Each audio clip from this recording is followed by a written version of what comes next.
So yesterday I led a short little walk and I recorded a sermon, and I need a microphone because I can't hear myself when I play these back. So I'm re-recording it here. Bravery is defined as courageous behavior or character. Bravery can take on a different look for all of us. It's people that we look up to, people that will stare danger right in the face and run towards it.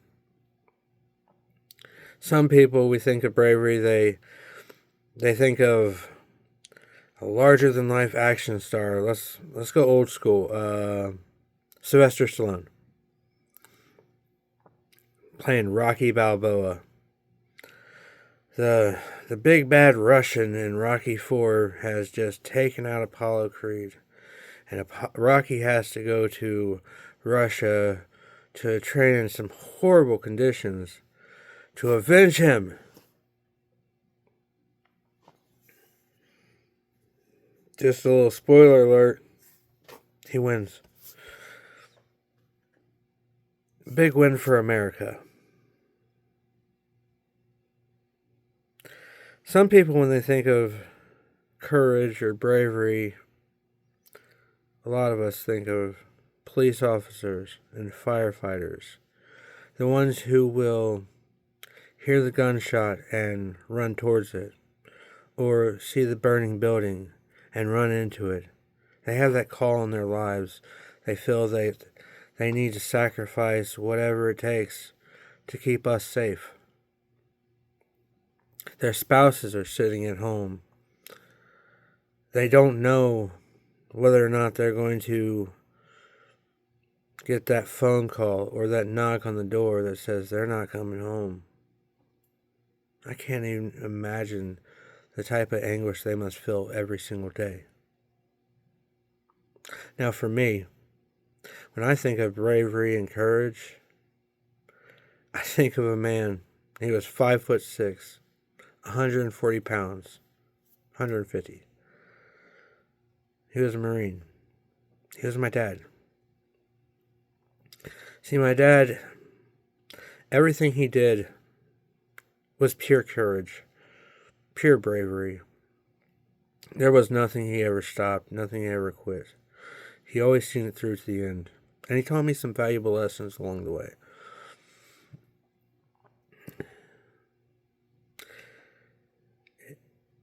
If somebody picks a fight with you, you better finish it. If you start something, you start any job, you see it through. Your word is your bond. You don't break it for anyone. You see, my dad was named after another person who was very, very courageous and was created one huge giant act of bravery. Well, actually, a bunch of giant acts of bravery, but one specific that I'm going to mention now. We're going to go back to 1 Samuel chapter 12, and we're going to look at the beginning of the story of King David. See, David,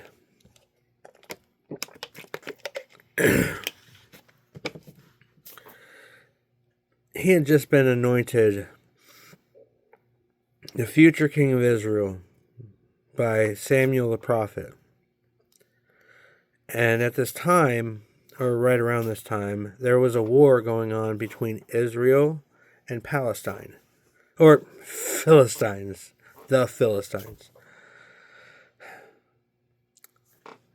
David's father Jesse sent David to the front line with food to give to his brothers. Now, I'm going to paraphrase through the story. David gets there, and there's this just enormous man sitting there just running his mouth, talking all sorts of smack to Israel. And Israel is just sitting there scared because this man, Goliath, stood over, it was said that he stood over 9 feet tall. And he was challenging everybody for days and days and days on end. And David's looking around like, what are y'all doing? We're Israel. God's with us. And they're all scared. They won't do nothing. So David's like, I'll do this. I don't need y'all. I got God. So King Saul, after hearing this, tries to give David his armor and his sword, and David tries to put it on. It's just way too heavy. So he's like, nah, I'm good. I'm not going to do that. He brought a sling with him, and he went and grabbed 5 stones. And then he went up to the battlefield to challenge Goliath. Goliath's really starting to talk smack now. Like, this little man, what's he going to do? Well, David took one of the stones, put it in the sling, slung it, popped him right in between the eyes. Goliath falls. David removes his head with his own sword. You see, when David went up there, he knew that he only needed 1 stone. But Goliath had 4 brothers with him. See, David grabbed the 5 because he was about to massacre all of them. He was that sure and that faithful that he knew that God was going to pull him through this whole thing. That type of faith is unshakable. In 2 Timothy chapter 1 verses 7, it says, "For God did not give us a spirit of fear, but of power and love and self-control." Powerful statement. God didn't put it in us to ever feel scared of anything. We're supposed to be brave at all times, because once we accept Jesus into our hearts, we get that Holy Spirit. That puts God inside of us.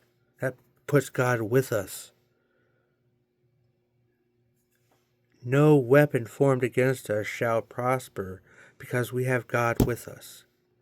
There's nothing that can stop us. Now, with this knowledge, what are we going to do next time we come against fear? Are we going to forget everything and run, or face everything and rise?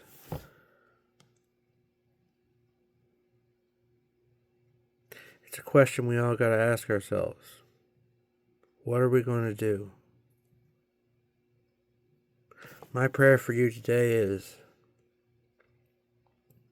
that the next time that you deal with a situation where you feel fearful, remember, who is it that lives inside you? Because I can do all things through Christ who strengthens me. That's Philippians 4:13. Y'all have a blessed night. I love you.